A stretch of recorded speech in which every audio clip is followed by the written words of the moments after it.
Near Mint Condition, the home of collected editions. And check out that eye, that's exactly what we want to see. Woo, look at that panel, baby. And that, as they say, is that.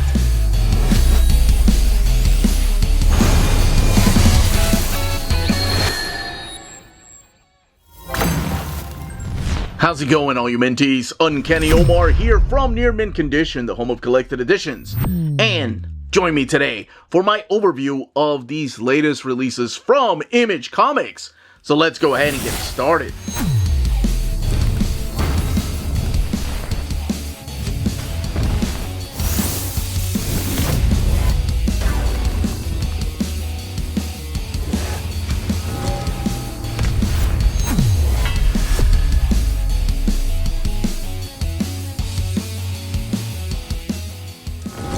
And welcome back, everybody. Before going any further, a big thank you to the folks at Image Comics for sending us copies of these different formats. We have some trade paperbacks, and we've got some hardcovers, some in deluxe edition and some in standard size. And before I go any further, please, small reminder to smash that like button. I will put the timestamps in the description of the video if you're curious just about one or two titles, but yes, just scroll down there in case you want to jump around. Alright, so without further ado, let's go ahead and start with The Seasons, Volume 1. So here we go with The Seasons, Volume 1, with this beautiful, beautiful cover by Paul Azaceta. And then the back of the book here. And you have The Seasons, Volume 1, Remender, Azaceta, and Lopez. I think it's Azaceta, not Azaceta. And again, Rick Remender, Paul Azaceta, and Matthias Lopez, Volume 1, The Seasons. And that's what we are going to be introduced to. Russ Wooten doing the lettering. Who does a lot of the lettering for the Rick Remender series. And you have a global set here. Special report.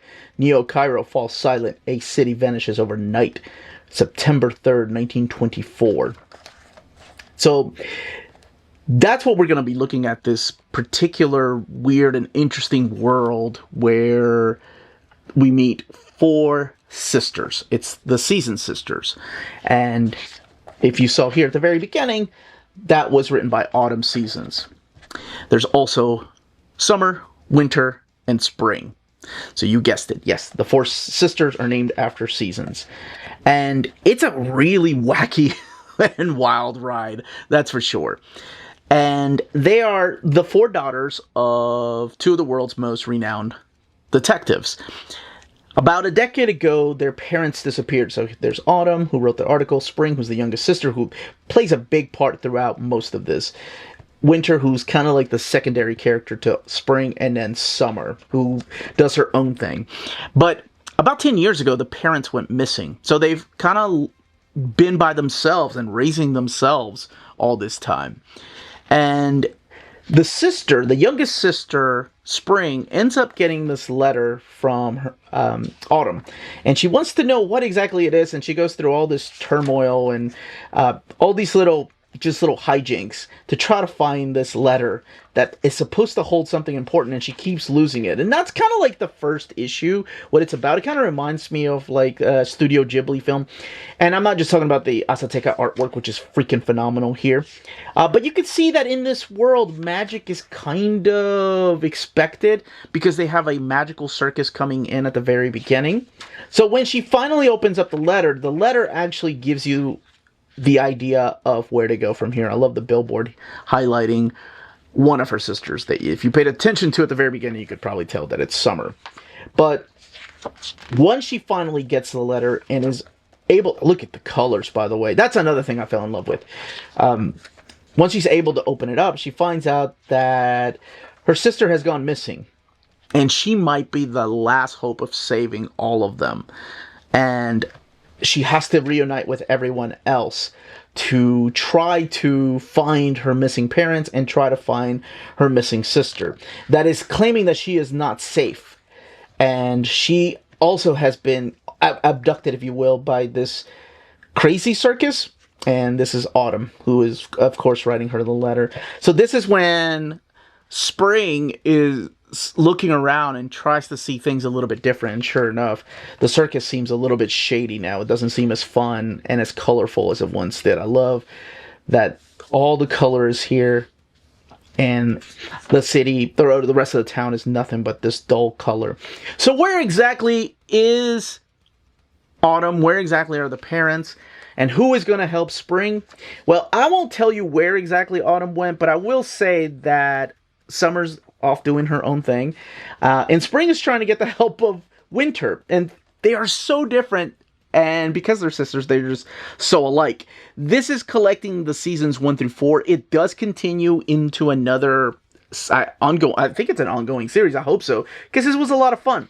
And then in the back, of course, we do have variant covers because we had the main covers in between the chapters. The book has 136 pages and retails for $12.99. Love that cover. That's the second printing cover. There's some beautiful covers here. And then the designs of the sisters and the circus. And bios on the creators right there. And that is The Seasons, Volume 1. A crossover decades in the making, and that is / Body Bags. Never thought we were going to get this at all, but it makes sense once you read Tim Seeley's introduction. So, at the beginning here, this is Tim Seeley recollecting when he was 16 years old. It was 1993. He was getting some trading cards of all these like independent characters, and one of them was Jason Pearson's Body Bags, where he saw a picture of Clownface. This is Mac Delgado with this this geisha character. I almost said kaiju. Geisha character, and then of course later on that would become his daughter Panda. But literally, it just blew him away. And then years later, he's talking about how a lot of this stuff influenced him and his artist. So he is teaming back up with Stefano Caselli here to do this particular story. Now, we lost Jason Pearson a few years back. Actually, I think it's been 2 years now. And we had the pleasure of interviewing Kevin Gardner and Scott Doombier, who were putting together the Body Bags Artist Edition. And in here, he thanks Kevin Gardner and 12 Gauge Studios for helping him put this project together and actually get it out. And also, like a class act that he is, thanks Jason's mom, because he promised her that they were going to take care of the characters. And sure enough, they did. It does feel like a Body Bags and a / story. So we do have Vlad and Cassie here as they're investigating a crime. And a serial killer is going around. And it takes them to none other than, it doesn't tell you, but it's Terminus, Georgia. And that's where they run into Clownface and Panda. Now, of course, they have their own style of being bounty hunters, and they have their own way of doing things. So in the first issue, I think it's like the first issue and a half, it's nothing but a full-out fight between these characters. So if you've been hoping for this crossover, or you're just a fan of superheroes whenever they fight for no reason, there is a reason why they're fighting, of course, because misunderstanding and lack of communication. That's exactly what you're going to get here. In the middle of everything is a serial killer that's going around that they have to go and try to find. So eventually, they have to put their differences aside and team up and go and get this serial killer before Terminus, Georgia is slaughtered away, if you will. And yeah, if you're a fan of both series, it is a fun, very graphic and very violent ride. So if you're used to the way that it's written, either Body Bags or / this is the extra toppings on top of your cake, if you will. That's a weird way of putting that. Why the hell did I say it like that? Now, Caselli comes back to do the artwork, and I forgot. I'm so sorry. I forgot. I was talking about the introduction. Steve Kurth, of course, also does some of the art, and then Kurt Michael Russell does the colors, and Crank is doing the lettering. Now, all the way in the back, we do have some extras. So let's look here. So we've got some covers. And we've got some pin-up artwork. There's some by Derek Robertson, which you saw as one of the covers. Tim Seeley doing some of the covers. Steve Koop. And other creators. The book collects 4 issues, or the 4-issue miniseries, 112 pages, $12.99. Free Agents, Volume 1, After the War Was Over. I wish you could see my face. Maybe not, because the excitement that I get when I see Kurt Busiek and Fabian Nicieza together on one project, oh my gosh, that alone. Stephen Mooney, Triona Farrell, and Comic Craft right there, and there's the spine of the book. And then, of course, the back of the book, showcasing who these free agents are. And rated Teen Plus. Okay, so here's the pitch to Free Agent. A squad of interdimensional soldiers stranded on Earth. Their war is over, but their greatest battle starts now. I think that did it justice. This is our main characters and who we're going to be reading about. But again, Kurt Busiek, Fabian Nicieza, Stephen Mooney, Triona Tree Farrell's the colorist, and Richard Starkings and Comic Craft Tyler Smith. Lettering and design. Speaking of design, love the logo. And, of course, these gentlemen have worked with Kurt on so many projects like Astro City, and working on so many other amazing projects like Conan the Barbarian. So, this is the brainchild of Kurt Busiek and Fabian Nicieza. And what the introduction basically does is it tells you a little bit about these characters and what they're going to be. So, basically, it's this story about these characters, this team of characters that have been fighting this war, and they're all from other dimensions, and the war is over. And after the war is over, this is where you're going to see like some of it and how it happened. It happens really quick. They get stranded here on Earth, and that's it. That's the basic pitch. It's how they're able to survive during the war times when they were just badass free agents, or just agents at the time, and now that they're having to survive here on Earth. This is really it feels like a throwback to the extreme 90s era of comic books. And I may say that because I had just done an overview of Local Man, which for some reason I haven't published yet. I need to get that video out. But it's done in a different way, because this is really two gentlemen that worked in comics at the time, Kurt Busiek and Fabian Nicieza. Hell, both of them gave us one of the best comics of all time, and that is, of course, the Thunderbolts. Both of them worked on New Warriors, and both of them were there in the 90s and still writing comics now, so they know what the 90s was like. And I'm sorry, I said extreme, and I don't mean that in a joking manner. Like, I know when people hear extreme, they're like, extreme boobage, extreme guns, extreme muscles. Yeah, that's in there, but I meant like that era of 90s extreme that we were so pumped for. That's what this feels like. It feels like the beginning of a Image comic, but just done so damn well, because it's, of course, built by these two veterans. I don't mean that like they're old. I just mean like they've been around for a long time. So you do meet the characters here of Salvo, that's his name, not Psycho. And also Murad and Shocky and Pike and Katari, and how they're living to, what is her name? Chalice, this young lady here, and Ridge, and how they're living to just on Earth, and what they have to do to kind of get accustomed to it now that they're free agents, because they've literally become the free agents since the war is over, and there's still a war that looks for them and wants them back. There are surprise guest stars in here, one in particular by Kurt Busiek, and then there's even the Radiant Black character shows up through here. And Radiant Black really does fit into this particular world of superheroes, though, this 90s era of the Image comics. It was a lot of fun. I will say that prepare to do a lot of reading. While it leans on the 90s side of things, sometimes it can lean a little too much, and in the way that the exposition is done, in the way that maybe some of the narration is done. So prepare to do a lot of reading, because they do spend a lot of time exploring these characters and their past, but also their relationships. And I think that's I want to say the only way to really do it. And the only issue I had with that is learning the terminology of some of these other dimensions, of some of these other worlds. That is the part that I thought, oh man, this is going to take me a while. And it did. This took me surprisingly a little bit longer to read. It's only 240 pages, because I think it's the first 7 issues, if I'm not mistaken. Yes. So it took me longer than I thought it was going to. But it's still a lot of fun, especially if you like well, if you like Fabian Nicieza and Kurt Busiek, you're already in. And if you like the 90s era of comics, this is a great love letter to that.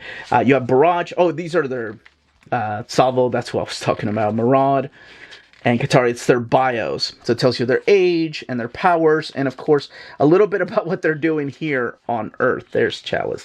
It's one of my favorites. Yeah, I like the way the characters act around each other when they have to be here on Earth. And the brief 6-issue overview, and retyping issue number 1, and a pitch for issue 6 through 7. And then Superstar, Astro City, of course, from the mind of Kurt Busiek. Autumn Lands right here. Tooth and Claw and Woodland Creatures from Kurt Busiek. And Aerosmith, a freaking masterpiece. Damn shame we lost Carlos Pacheco early. And then this is Half Past Danger, which I've never read. It's a new series, that's why. It's Stephen Mooney's own work. And then a bio on the creators here. And that is Free Agents Volume 1, After the War Was Over. Now, if you've been watching my channel, and you know that I do a seal of approval for one book when I go over a batch of books, you're probably wondering, why the hell didn't I give it to Free Agents if I love Kurt Busiek and Fabian Nicieza so much? I do. But it's really case by case, right? Like Chris Claremont, anytime I read a Chris Claremont book, it's not always like the best thing I've read. This was amazing. This is Grommets.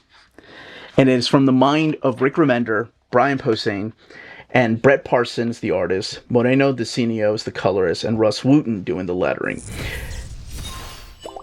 I was told by my viewers that know me and know my taste and know what I like that I would love this. They know I love Rick Remender. They know I cannot believe I'm saying this about the 80s period pieces, but period pieces done right, because nothing pisses me off more. No, there's a lot of things that piss me off. Nothing aggravates me more than when we have a period piece movie or a comic book and you grew up during that era, and you're watching or reading it, and you're rolling your eyes going, what? We did not talk like that. This is so stupid. None of us would have sat down and had this conversation. And the same could be said, I'm sure, about every generation. Maybe, perhaps, when Happy Days was coming out, perhaps the people that grew up with that generation were rolling their eyes going, this is not the way we talked. Or even Mad Men, for example. Like, maybe there were people that were like, that's not the way we did things. I mean, yeah, sure, it's close, but nah. And maybe that happens, because when you live through a generation, it's hard to not point out the flaws. Holy crap, did this just nail it, though. The way we talked, the way we made fun of each other, the way we were friends with each other, and just the trials of growing up, like reaching that level of maturity when you don't really want to. You're just a freaking kid, and all you want to do is go out and hang out with your friends. Oh, man, did I love this. So, the basic premise, the basic pitch, is this new kid named Rick is going to a new school. His parents just moved to Sacramento, California in 1984. His dad's dropping him off. He's smoking a cigar, driving his car, drinking a beer. And honestly, things like this, I know, like nowadays, people be sharing on TikTok or social media. I remember some of my friends' parents were driving around. Like we were driven around by people like that. And I remember thinking at one time, I'm like, man, I can't wait till I'm old enough to drink a beer and drive. That's insane. Like, if you think about it now. But it was just the culture then. It was just the lifestyle then. And you can't look at books like this with the lens of modern times. Absolutely not. But if you live during this time, or if you want to know what a piece of nostalgia and history is from the 80s of these kids just skateboarding, this is great, man. All right, so Rick goes to school. He's trying to fit in with the rest of the skateboarders, and they're like, yo, whatever. Maybe they make fun of him in the way that we would have made fun of people and the way you got made fun of. So he makes friends with this guy right here. This is Brian. And Brian's like, yo, man, I'm trying not to talk like these guys from California in the 80s. I'm like really rad at freaking skateboarding, and the music they listen to, the language, it just beautiful. I loved everything about this book. It's about these two friends coming together because of skateboarding, and just how much they both suck at first and how great they become later on, or how much better they're trying to get. And along the way, there's other people that will be a part of the story, like the 3 gens. You've got Gen 1, Gen 2, and Gen with 2 N's. And over here, I mean, if you look at the freaking posters here, some of us had the same poster, some of us had the same t-shirts. And you jump a little bit forward in the second chapter, because this collects 7 issues. It's only 192 pages, $16.99. But you find out that his dad is now getting active. He's getting healthy. He stopped drinking. He's doing exercises with his mom, the Jane Fonda exercise. Like, who did not grow up in the 80s and watch those commercials? He's in love with this girl that he thinks is a complete baddie, but he doesn't think that she wants anything to do with him. I mean, look, if you look at the posters here, like Fast Times at Richmond High. So, Brian lives with his grandfather because his mother just can't raise him, and there's reasons for that. And there's a little bit of a multi-layer to both of these characters. They just happen to like skateboarding and like to hang out together and just have fun and experimenting with things that only you could in your youth. And they meet, one of the other characters is introduced as Mike over here. And yes, the 3 gens play a big part in this. Now, I don't want to tell you what ends up happening because I want people to genuinely enjoy this, especially if you like period pieces, if you like movies from the 80s. Like, my daughter loves movies from the 80s, but she also notices that you couldn't do jokes like that. They actually mentioned a little bit of Revenge of the Nerds in here. And some of the conversations they had, like the video store, the guy that sells them the paraphernalia, like the conversations they were having are the kind of conversations we had. This is so good. There is a conflict, of course, that happens between these friends, and it kind of sets the rest of the stories. This is all in one. There's no more, but my God, do I wish there was more. I wish this had continued. I wish this was an ongoing series. I wish this was a TV show. This is one of my favorite reads this year. There's a huge fight, because this is the way we were. Like, we used to have parties, and we used to do the stupidest things at the parties and invite people that were way too old to be there. Like, invite some jocks, and there's this big fight, and just this reminder of the way things were. Like, I will be whooping my daughter's butts if they did anything like this, but when I was younger, I was a fool. And maybe that's what this was. This was a reminder of just how foolish we were, but how damn fun it was. This was a nice time machine. Loved every bit about this. The art, the colors. Let's look at the extras here in the back. So I think it goes without saying that this got my seal of approval, right? Like, I've already made that known. Okay, just making sure. You actually get, I think, some of the character designs back here too. I wish we had a little bit more. I wish we had like how much of this is borrowed from life, but I get it. Liberty Spike Mike is what they call them. There's the 3 gens. Oh, and I forgot to talk about Samra, the girl that Rick was into. But I'd rather you find out for yourself. And that is Grommets. All in one. The complete Witchblade has gotten us to volume 4. Now, I've read these a few years back in my compendium formats. Volume 2, actually, I had to rebuy again because it fell apart. Now, let's go ahead and look through here. There's Witchblade, created by Mark Silvestri, David Wall, Brian Haberlin, and Michael Turner.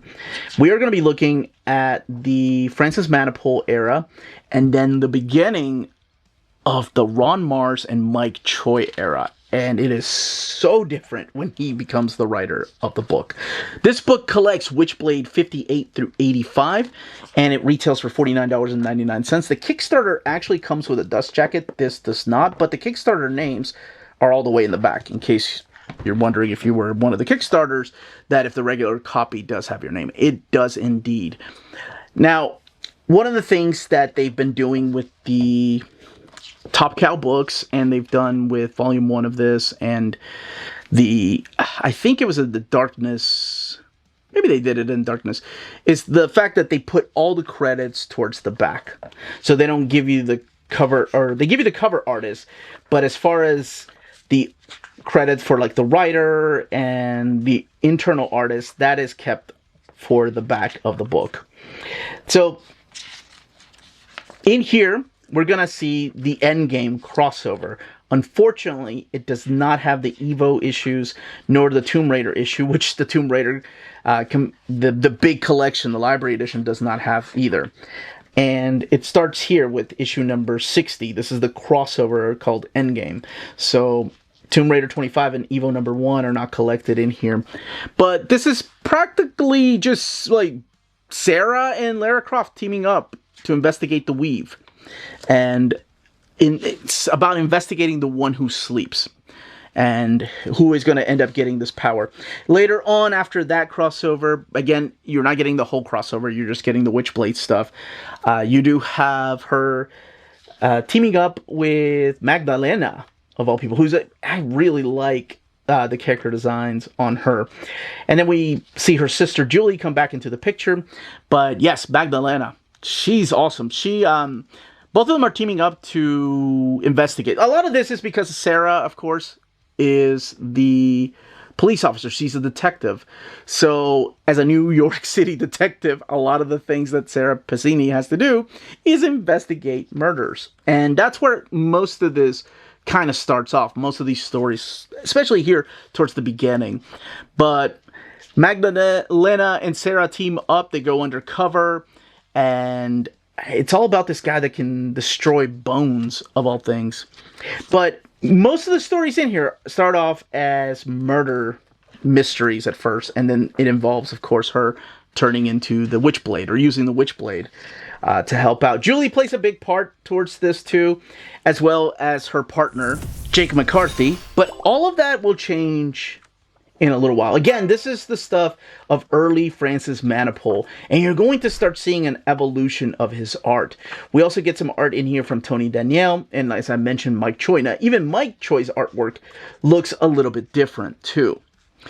And man, I remember reading this in the compendium format, and a lot of the early stuff, it was really the Manapul artwork that just lured me to and just kept me there. This is a story where this young lady right here, what does she call herself? Celestine, something like that. She wants the Witchblade, which we've seen before. She wants the powers of the Witchblade, and Sarah's like, why the hell would you want anything like that? Now, her and Ian get a little bit closer. This is the Tony Danielle artwork right here.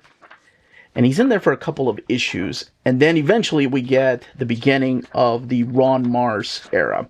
And Ron Mars starts off with issue number 80. Issue 79 ends not on a bit of a cliffhanger or anything like that. It is just basically something happens that leaves Sarah's partner, the gentleman I was talking about a little bit ago, like, he ends up losing his position, Jake McCarthy. So he's on administrative leave. And in this, we get to meet this new character. No relation to the artist, but this is Detective Patrick Gleason, who will become kind of like Sarah's new partner. And from the beginning here, from the way that Ron Mars just comes in and takes over the book, he changes the direction of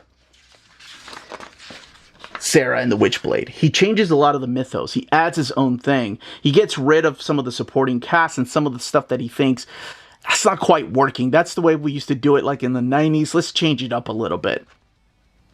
Like we get, like, from the very beginning, we get like a reintroduction to the myth of the Witchblade, how long it's been around, how she became the person carrying it now. And yeah, just you could tell how much passion went into this story when he comes onto the book.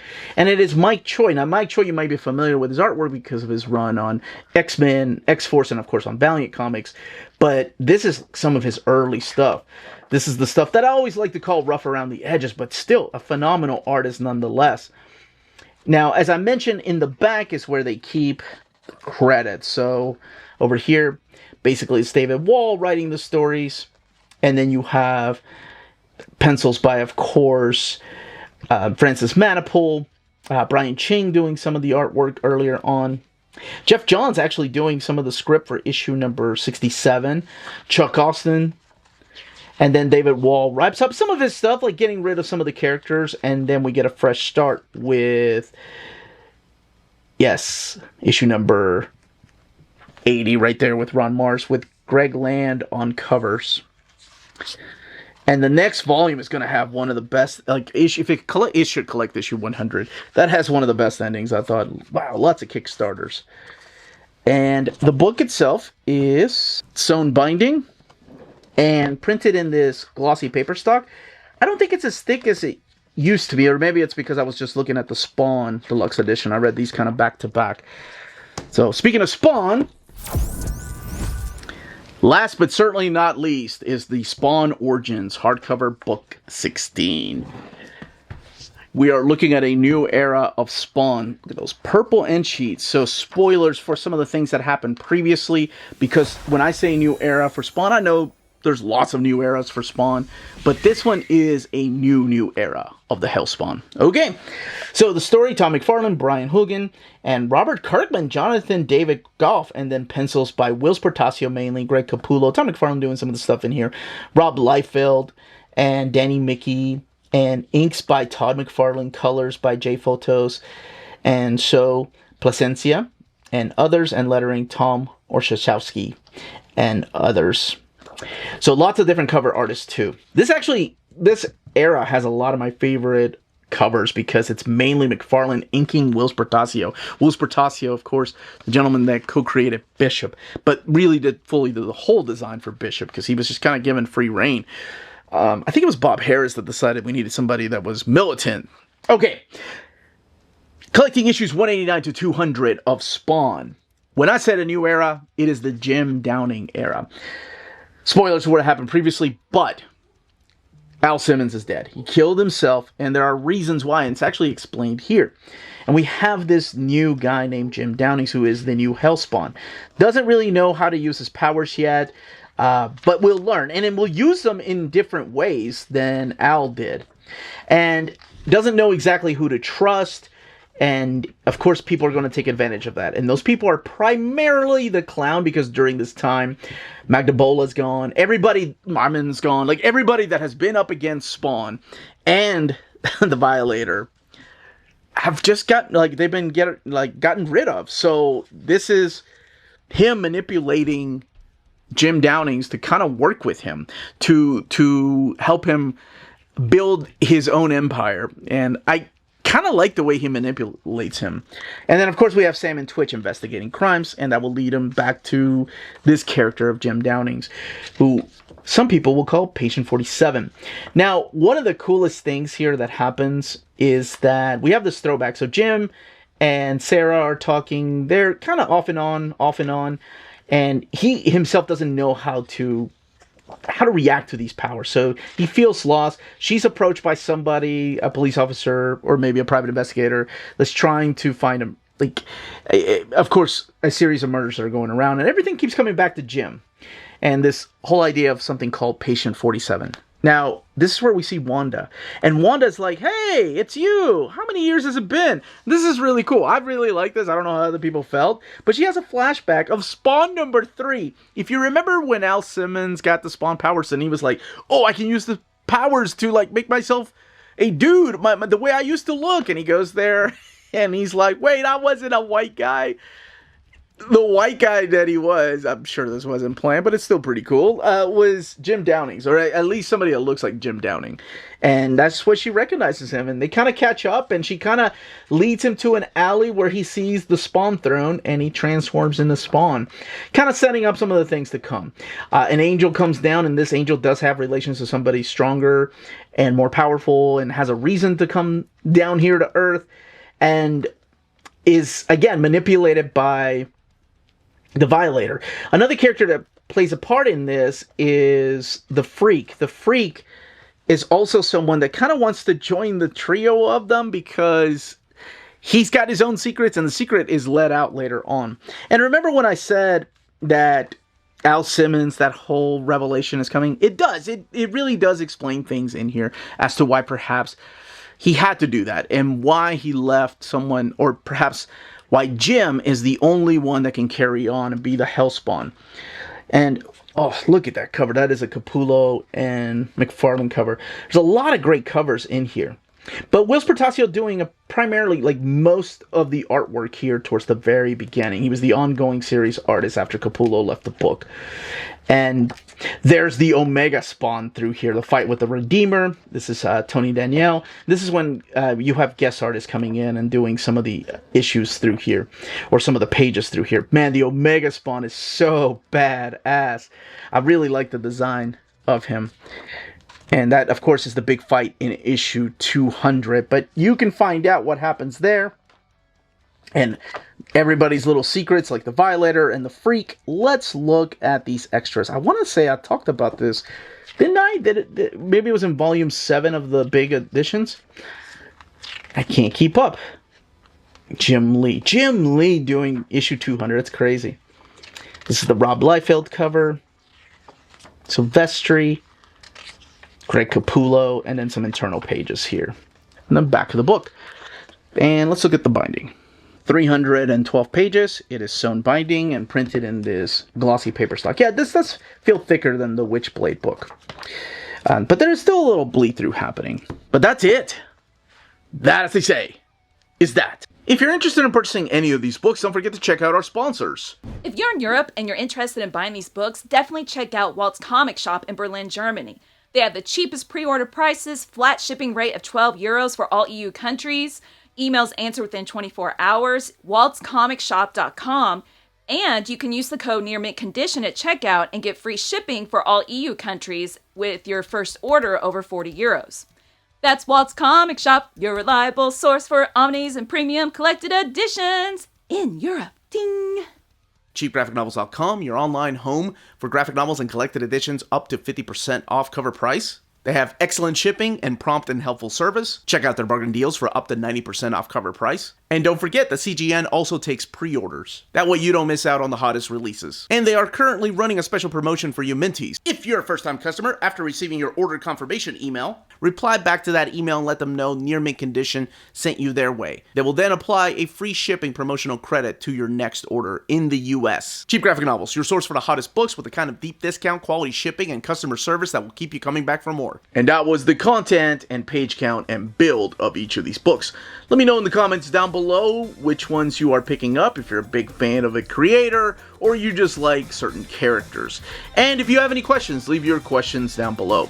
Everyone, stay healthy and safe out there. Much love.